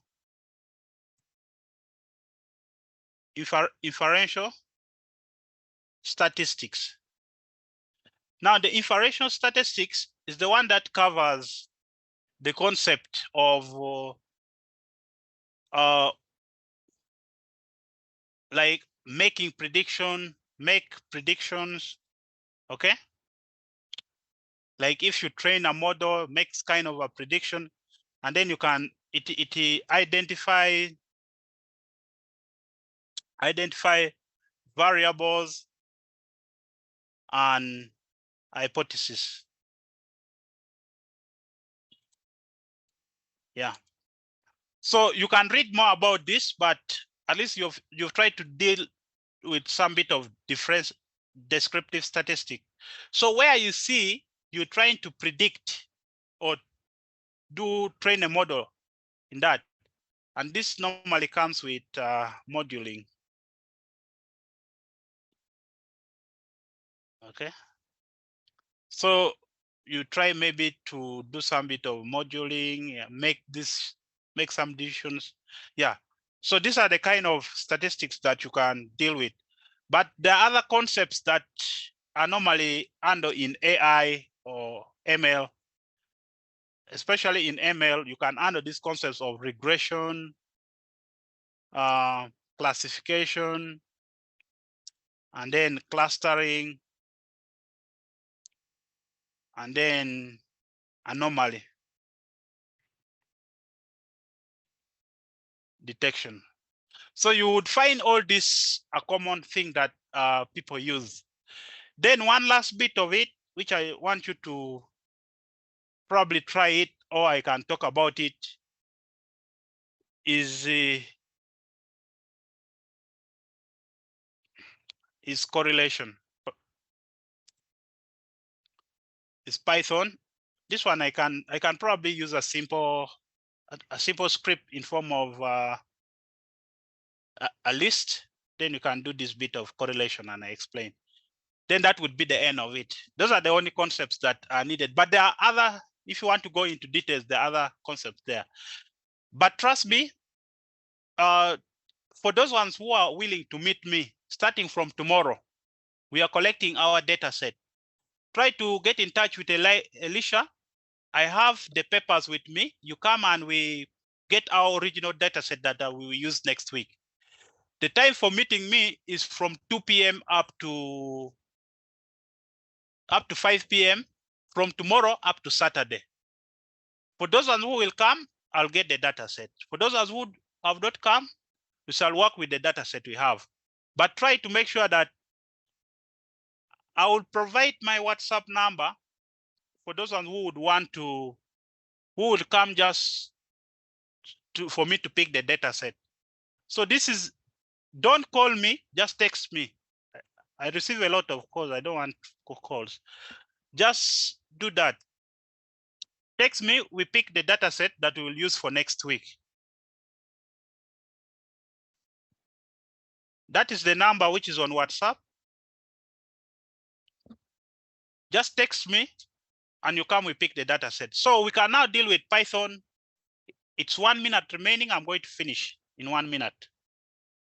I know we are supposed to do up to 11:30, but I know the remaining time is to pick some questions. Let's look at Python correlation or data correlation. I'll just talk about it briefly, and that would be the end. Now, when it comes to correlation, you use the method. Use method core. So this method core is the one which will calculate, it will calculate correlation. Calculate correlation coefficient between all columns.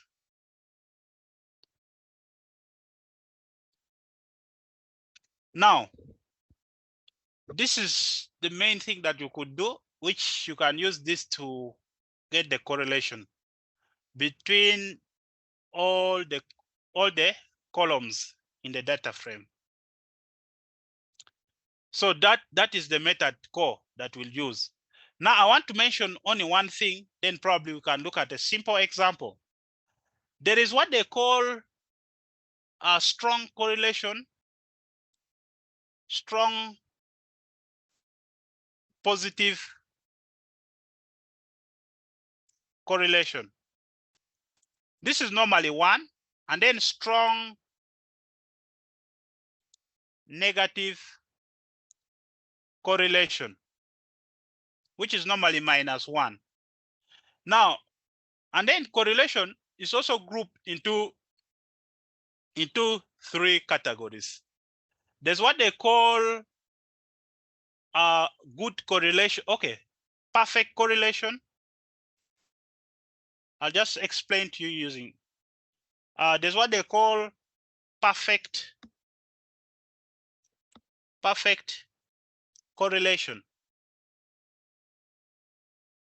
So perfect correlation. Normally, a perfect correlation, it's when it's actually 1. Perfect correlation, when it's actually 1, it makes it a perfect correlation. And then for good correlation, good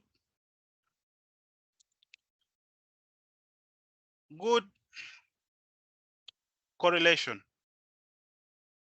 So good correlation, as long as it's less than 1, let's say it is 0.9 something, that is good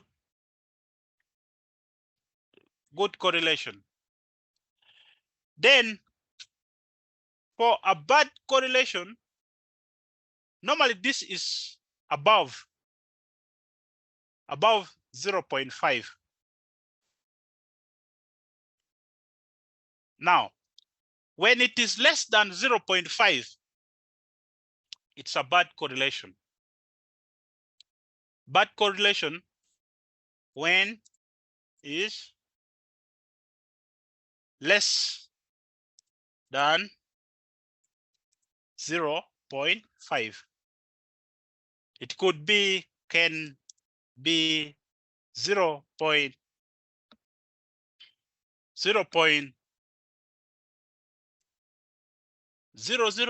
something like some values there. This is always a bad correlation. So if you're going to check for correlation into your data frame, that is what you should consider. It can also be bad correlation when it's negative, like negative 0.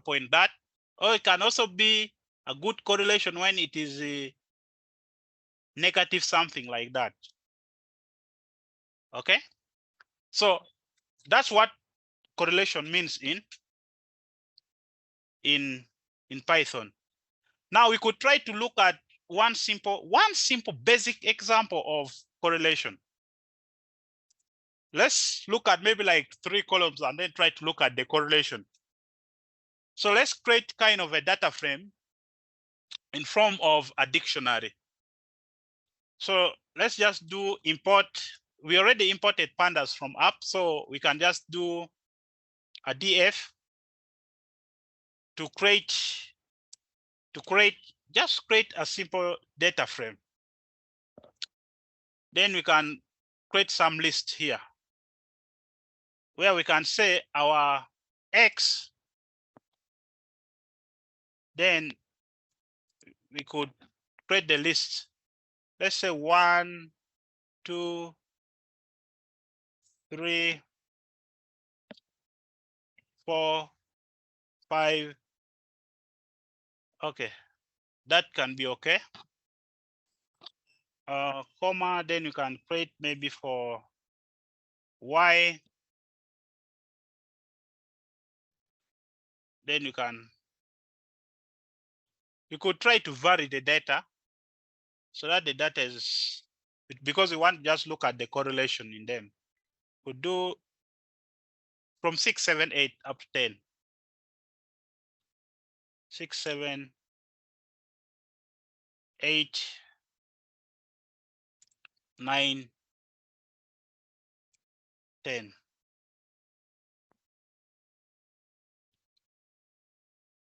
Then we could do a Z for Z. Then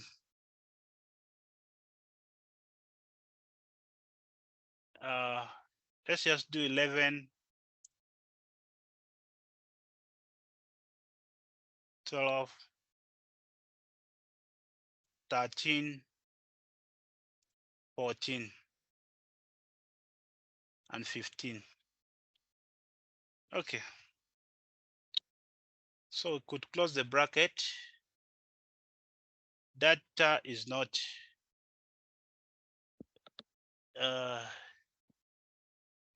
it's not data actually. That's the problem with tab 9. We just didn't do a data frame.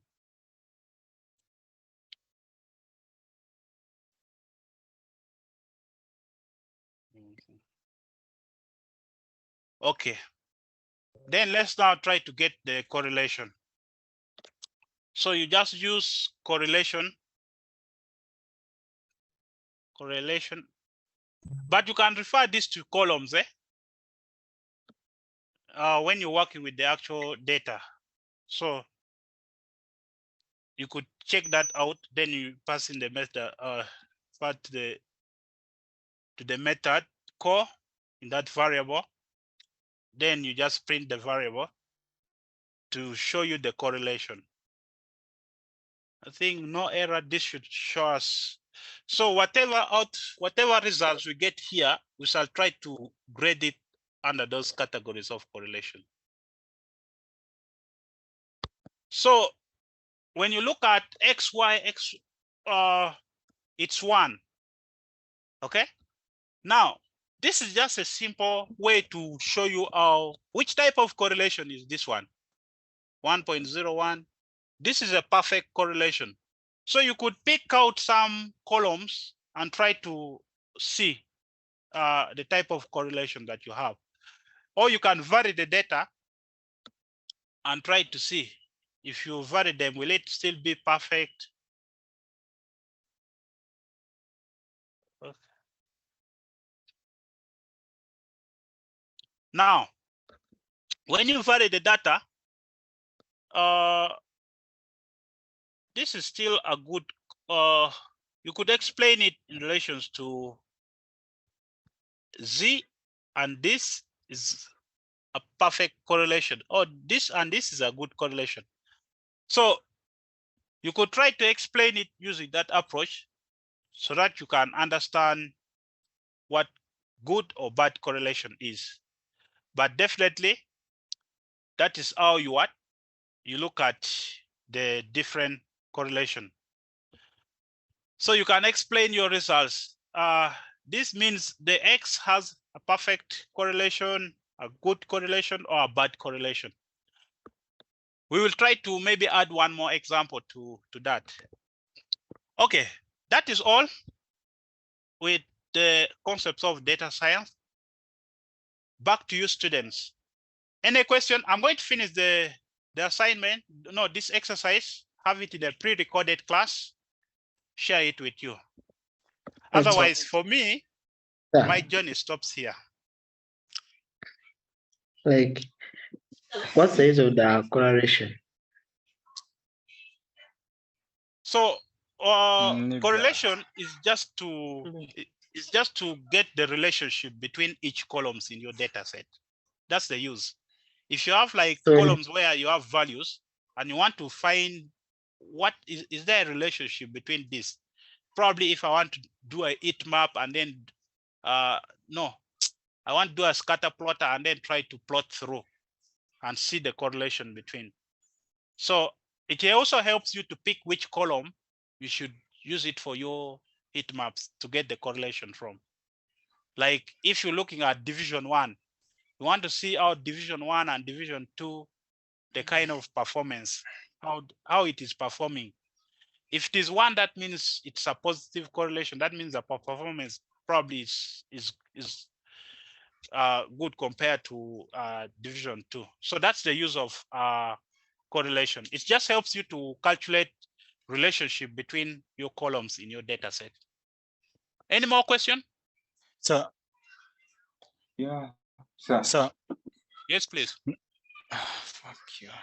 So yesterday when I was trying to do some like the cleaning of the data, specifically the UCE thing, I realized it's if you just fill in so if you just fill in like random mean or mode, or the stuff we normally fill in, it wouldn't add up, because the thing was they were considering percentages, meaning everything at the end of the whole row, everything is supposed to tally to a certain percentage. So you can't just keep adding mean. So I was requesting in your the pre-recorded thing you're going to class. Yeah, like you explain how it and do we have to add some calculations, or is there a formula that could do it for us, something like that? Okay, you ask all questions that you want me to implement in that pre-recorded class. I'm going to take them and I'm going to do it, and I explain all it to you. Okay, noted. Doctor, please, Yes. when you get the Yes. recording, you share it with me so that I could solve all these problems if they are there. That is one. The next I one. also have a question. Mm. Me, I was facing challenge in analyzing the crime statistics. I'll I also do find a pre-recorded class for crime. What challenge are you having in statistic? you In find crime? there, Mm. actually, the column have headings, and there are also main heading, like you find categorization of those crime, and also in the rows, you find I they are know. categorized. I know So if that you are challenge. to remove the null, it is going to remove those fields. So are we supposed to keep the categories, or we remove them, or we totally rename everything? Let me look at the best way to handle that. I'll keep it in the pre-recorded class for that data set of crime. Yes, sir. My Next. challenge for the same crime, I renamed all the columns, but now the problem here is replacing that dash. I've tried all methods, but it's still not working out. Replacing which dash? The dashes. underscore. Yeah. The one I implemented. Yes. No, like in it, there are very many dashes, like in all the columns. Yeah. So Yes. okay, it's okay. I'm trying to replace using the replace method, but still it's not working out. No, it's okay. I'll figure it out, and that's not a big problem. How to handle the dashes in the data set. Yes, sir. My challenge is like now for those columns whereby they're supposed to be of type integer, but they are containing some string values. Now, if manually you can go through each, but I want a small code where I don't it want can look manual through all thing. of them. So like is there whereby you can look through all the columns and it only picks out those columns with some rows that are containing strings. Okay. Code that can pick out rows that contain strings. Okay. And Which also, data set? Which data set is that one, Owen? It was for profile. Or MPs? Profile. MPs, Yeah. Okay. I'll explain all of them, but you have given me a lot of work. Okay. But also show up to collect the data set to lessen my work. Thank you, sir. Excuse me, sir. I have another question. Abdallah. Like the approach you have, like you say, maybe the objective of the analysis, like if in particular you want to look at the female student and male student getting division 1. So is there a minimum objective that we should have in the data set? Like here in the crime, assuming I choose to deal with the crime which is only under homicides or economic crimes. No, that is okay. That's a good objective. As long as I can find my pre-processing there, okay? Should I mention that thing again? I thought people have read the pic. I hope Doctor shares this recording. Look at the key objectives of analyzing the data. That is okay, Emmanuel. Yeah. Of course, I was saying if you are to go literally analyzing every column and every row, it may really be a very long thing. Yeah, I know. You can limit. What I was asking is the minimum. Like somebody might take only one column. No. At least so 5. What is the minimum? 5 is the minimum. Okay. Thank you. I've answered that question. Please ask questions. This is the only opportunities you have to ask me questions. Sir, you had also spoken of not replacing null values with 0. Now, in instance of the profile for the MPs, there is years. They contain a lot of years. But now, what value should we replace there for the years? On the MPs, Years. You can't gamble with years. The years are not there, right? When you put 0, it changes. You mean the year goes to 0. I'm trying to avoid a scenario. Okay, this is what after this course, I encourage you to join Data Science Africa. You'd have opportunity to travel to all these data science conferences. The last one was in Kigali. I don't know the next one where it will be, but it started from Nigeria. So try to join that. So when it comes to most of those presentations that we have had on data science that avoid using, I'm just trying to use what all the data science community talk about 0. They say when you put 0, sometimes it changes the meaning of the data set. When you say the year 20, over 20, I'm just giving you an example, 2020, and you put 0, what you're trying to imply, you're implying that that year is 0. And when you're doing maybe calculations on your descriptive statistic, maybe getting mean, okay, it may return some value which is not correct. So it's better to it's better sometimes to drop it and explain why you have dropped it.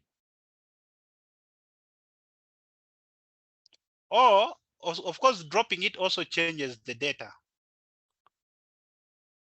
I'll try to see any other way how to implement that and show it to you. I think the best way would be also.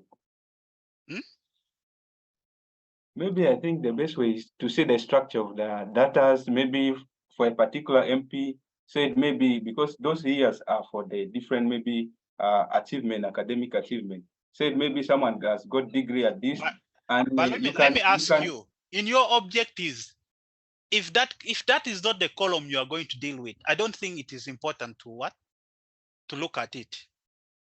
First, understand what is in your objective. Is that okay? Because there are some columns which contain really data that it may be practically hard to work with, especially on the data set that I will give you. So try to relate it back to your objectives and see.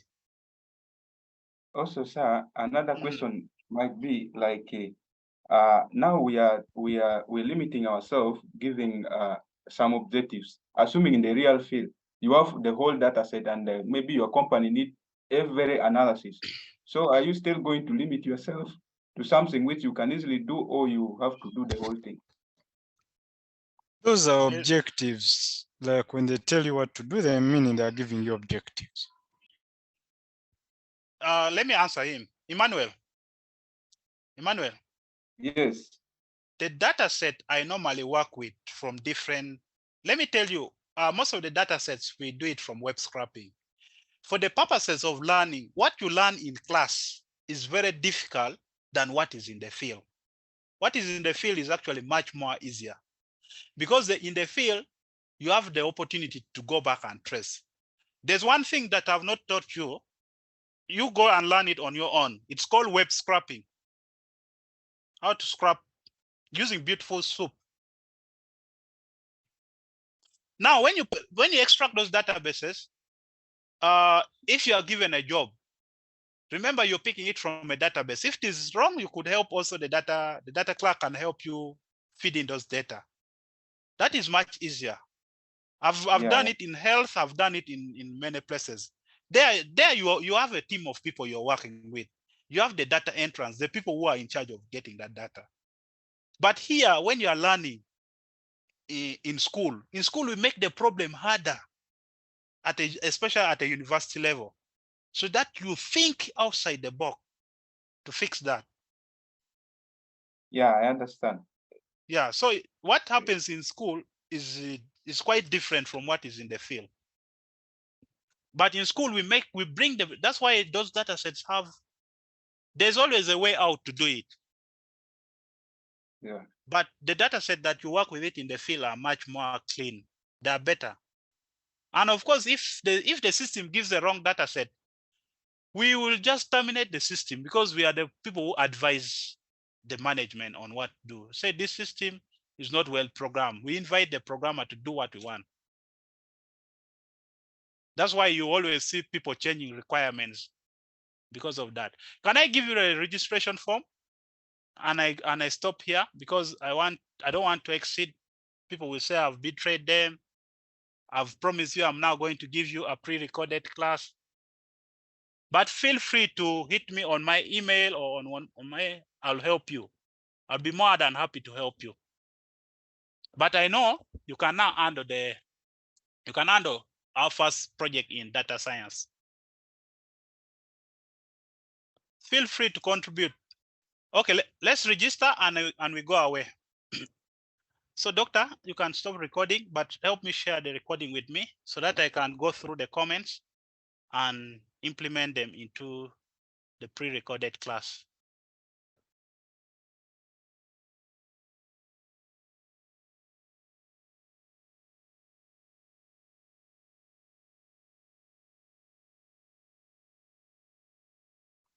So the other thing that you can also learn on your own is the web scraping.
Okay.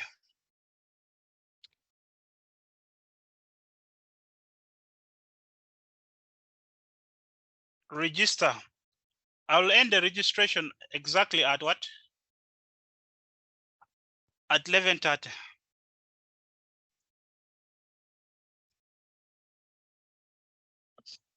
Okay, register.